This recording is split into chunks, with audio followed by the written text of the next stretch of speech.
जय हिंद दोस्तों। आज की इस वीडियो में हम लोग सीखेंगे article, definite article, use of the. इससे पहले की वीडियो में मैंने आपको बताया था इनडेफिनेट आर्टिकल एन।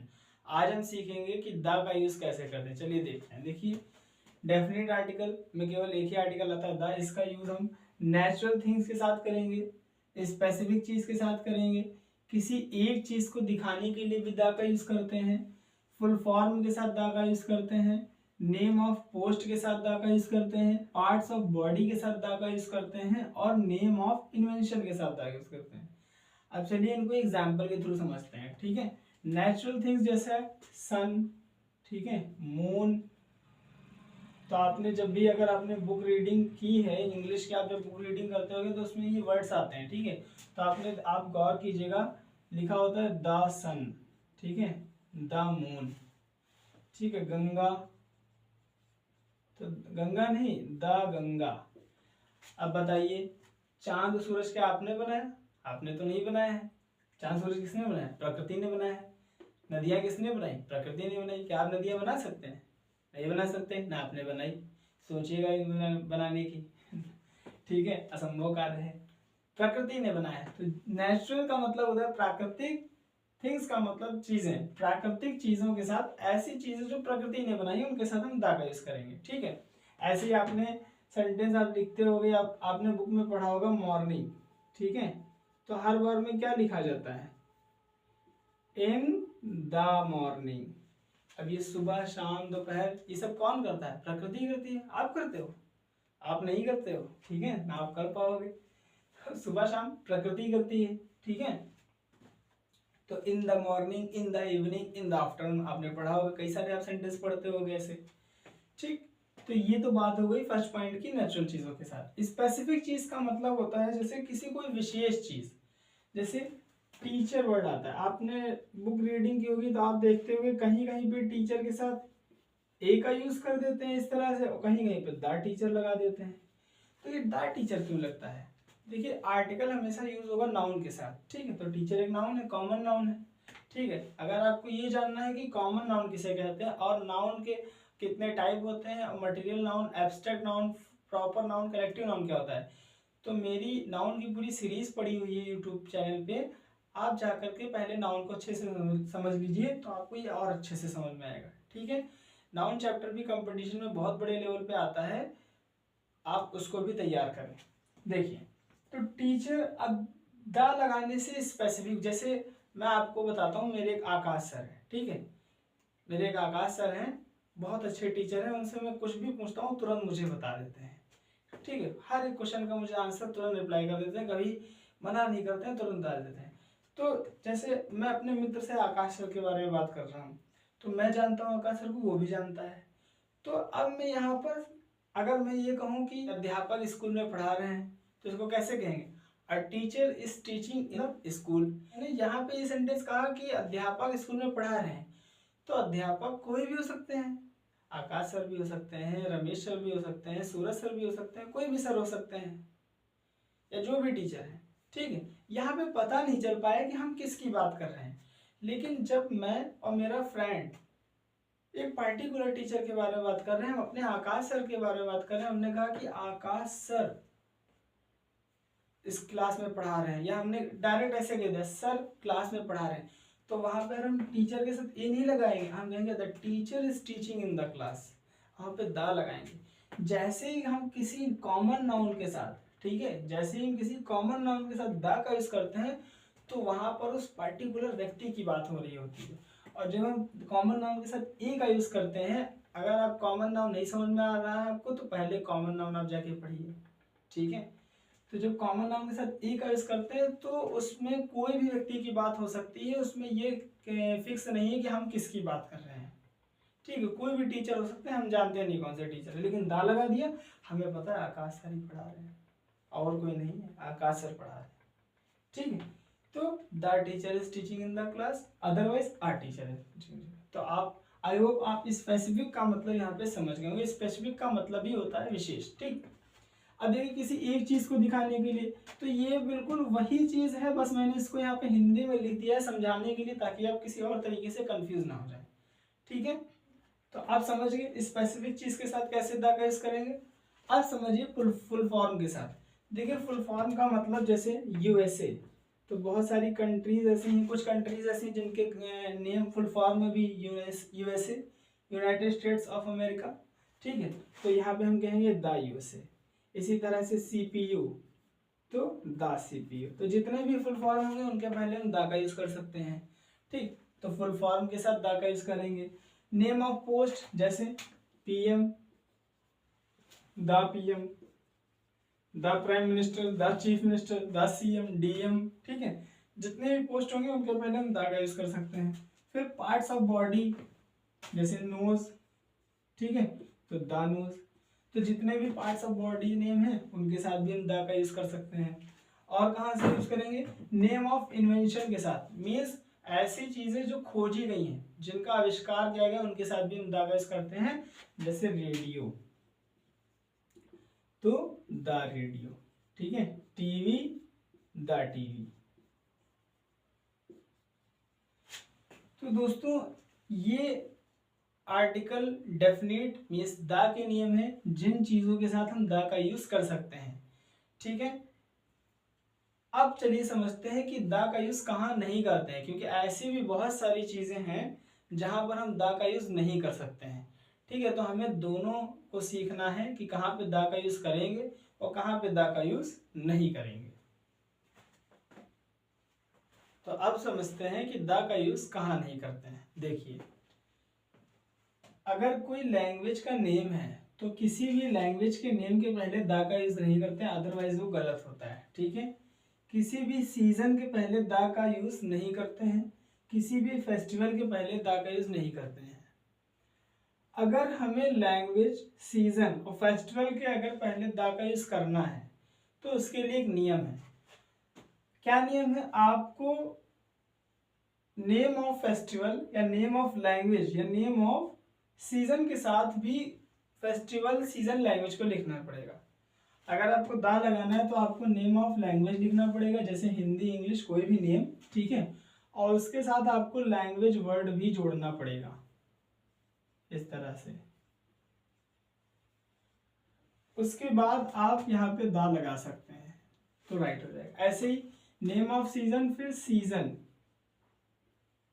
और यहाँ पे फेस्टिवल, तब आप द लगा सकते हैं। जैसे आपने लिखा इंग्लिश, ठीक है, तो नियम क्या कहता है, नेम ऑफ लैंग्वेज। मान लीजिए कोई एक लैंग्वेज का हमने नाम लिख लिया इंग्लिश, ठीक है, और हमें इसके साथ द लगाना है, तो हम लिखेंगे द, हमने तो लगा दिया, इसके साथ हमें लगाना पड़ेगा लैंग्वेज। तो नेम ऑफ लैंग्वेज के साथ लैंग्वेज वर्ड भी लिखना पड़ेगा, ठीक है। तो जब नेम ऑफ लैंग्वेज के साथ लैंग्वेज वर्ड लिखेंगे तभी हम द का यूज कर सकते हैं, अदरवाइज ये गलत हो जाएगा, क्योंकि द इंग्लिश का मतलब होता है अंग्रेज लोग, और इंग्लिश का मतलब अंग्रेजी, ठीक है। तो द इंग्लिश लैंग्वेज। इसी तरह से द समर सीजन, ठीक है, नेम ऑफ सीजन और सीजन वर्ड, तो द समर सीजन। इसी तरह से द होली फेस्टिवल। तो जब आप इस नियम को फॉलो करेंगे तो आप ऐसे द का यूज इन चीजों में कर सकते हैं, ठीक है। द नेम ऑफ फेस्टिवल और फेस्टिवल वर्ड भी आएगा, द होली फेस्टिवल, ठीक। अब चलिए समझते हैं सेकेंड रूल। दोस्तों बहुत सारे ऐसे वर्ड्स होते हैं जिनके साथ हम आर्टिकल का यूज नहीं करते हैं। देखिए no article should be used before, नहीं करना चाहिए आर्टिकल का यूज पहले, किसके, school, college, church, bed, prison, jail, market, temple, hospital, court, mosque, university etcetera. तो ऐसे बहुत सारे वर्ड्स हैं, ये ऐसे बहुत सारे वर्ड्स हैं जिनके पहले हम आर्टिकल का यूज नहीं कर सकते हैं। कब, when these places are visited for their primary purpose। दोस्तों मैं आपको एक बात बताना चाहता हूँ, यदि आपको ये वीडियो बहुत अच्छी साफ नहीं दिख रही है तो मैं इन वर्ड्स को पढ़ रहा हूँ, आप सुन करके इनको लिख लीजिए, ठीक है। जैसे जैसे मेरे पास रिसोर्सेज होते जाएंगे, व्यवस्था होती जाएगी, मैं वीडियो की क्वालिटी को इम्प्रूव करता जाऊंगा। तो जब इन प्लेसेस को विजिटेड किया जाए प्राइमरी पर्पस के लिए, जब प्राइमरी पर्पस के लिए यानी जिस चीज के लिए वो चीज बनी है, जैसे स्कूल पढ़ने के लिए बना है और आप पढ़ने के लिए ही विजिटेड कर रहे हैं, पढ़ने के लिए वहां जा रहे हैं, तब हम आर्टिकल का यूज नहीं करते हैं। लेकिन जब इन्हीं चीजों का यूज किसी और तरह से यूज किया जाता है, जब इन्हीं चीजों का यूज जिस चीज के लिए बनी है उस चीज के लिए ना प्रयोग करके किसी और चीज के लिए प्रयोग किया जाए, तब हम आर्टिकल द का यूज कर सकते हैं। जैसे he is going to university, वह यूनिवर्सिटी में पढ़ने जा रहा है, तो जो आप बताएंगे कि मैं यूनिवर्सिटी में पढ़ने जा रहा हूँ, तो मैं सीधे से बताऊंगा he is going to university. वह यूनिवर्सिटी जा रहा है, किस काम के लिए जा रहा है? पढ़ने जा रहा है, क्योंकि यूनिवर्सिटी में और कौन सा काम होता है? पढ़ाई तो होती है। लेकिन जैसे वो कहेगा he is going to the university, आप समझ जाइएगा कि ये पढ़ने नहीं जा रहा है, ये कुछ और ही करने जा रहा है, कोई और ही मैटर है, कोई और ही मामला है। ठीक है। अब मान लीजिए वो कहते हैं मैं यूनिवर्सिटी में टहलने जा रहा हूँ, तो क्या यूनिवर्सिटी टहलने के लिए बनी है? यूनिवर्सिटी किस लिए बनी है? पढ़ाई करने के लिए। तो जैसे टहलने के लिए या कहते कोई यूनिवर्सिटी में सब्जी खरीदने जा रहा हूँ, वाह भाई वाह, तो he is going to the university. तो जैसे ही आपको कोई दा लगा के बोले he is going to the school, तो समझ जाइएगा कि वो पढ़ने नहीं जा रहा है, किसी और पर्पस के लिए जा रहा है। अगर पढ़ने जाएगा तो सीधा बोलेगा he is going to school. तो इसी तरह से सारे वर्ड्स इस तरह से यूज होते हैं। ठीक है। चलिए अब समझते हैं थर्ड रूल। थर्ड रूल समझने से पहले मैं आपसे एक बात कहना चाहूंगा, मैं बार बार आपसे कह रहा हूँ कि आप कॉपी पेन साथ में लेकर के बैठे हो, जितने वर्ड्स मैंने बोर्ड पे लिखे हुए हैं वो आप सब नोट डाउन कर लीजिए, और जो मैं बोल रहा हूँ अगर आपको उसमें से कुछ इंपॉर्टेंट लग रहा है तो वो भी आप नोट डाउन कर लीजिए। ये मैं 6th to 12th के हिसाब से भी पढ़ा रहा हूँ और साथ ही साथ में कंपटीशन के भी हिसाब से पढ़ा रहा हूँ, क्योंकि ये सारे वर्ड जो मैंने लिखे हुए हैं और जिस तरह से मैं आपको बता रहा हूँ ऐसे ही मेनली वहाँ पे क्वेश्चन पूछे जाते हैं कंपटीशन में। कंपटीशन में कोई सीधे साधे क्वेश्चन थोड़ी पूछता है, वो तो मैंने आपको बेसिक बताया था समझाने के लिए कि ऑरेंज के साथ एन लगाएंगे, एप्पल के साथ एन लगाएंगे, मैंगो के साथ ए लगाएंगे, हिंदी का कॉन्सोनेंट वोवेल साउंड आएगा तो एन, कॉन्सोनेंट साउंड आएगा ए। ये तो बच्चों की चीज, तो 6 to 12th वालों के लिए जिनको आर्टिकल नहीं आता है, जिन्हें टेंस नहीं आता है, टेंस सीखना चाहते हैं, पहले वो आर्टिकल सीखेंगे।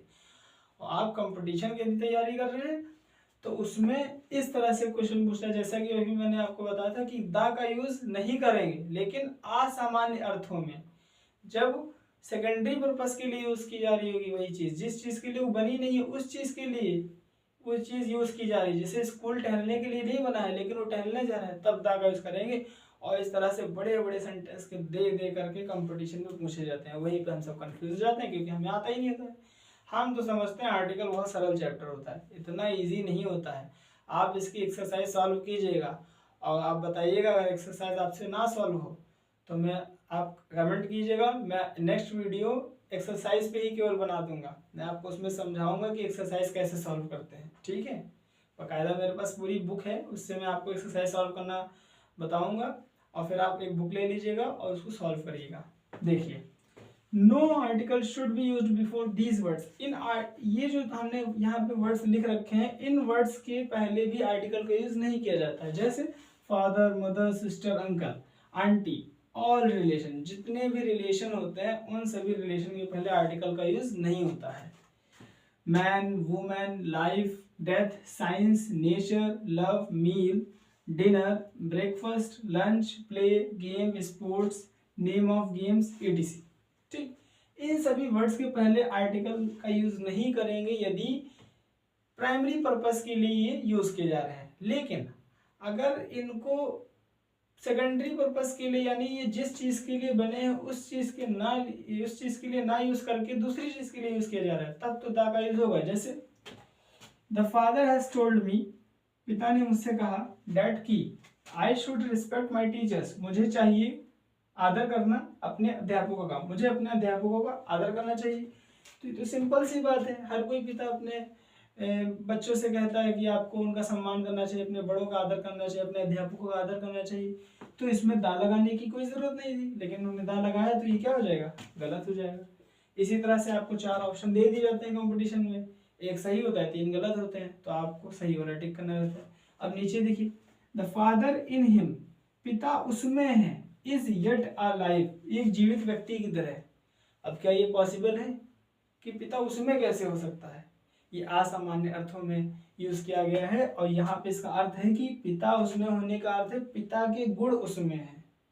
ठीक है, तो ये भी हम लिख सकते हैं the father, the qualities of father in him. ये ना लिख करके डायरेक्ट लिख देगा फादर इन हिम, यानी पिता के गुण उसमें है, अर्थ ये है इसका। लेकिन लिखा गया द फादर इन हिम, पिता उसमें है, तो ऐसा संभव नहीं है। तो असामान्य अर्थों में इसका यूज किया गया है, इसीलिए हम यहाँ पे फादर के पहले द का यूज करेंगे और ये सेंटेंस हमारा हो जाएगा राइट।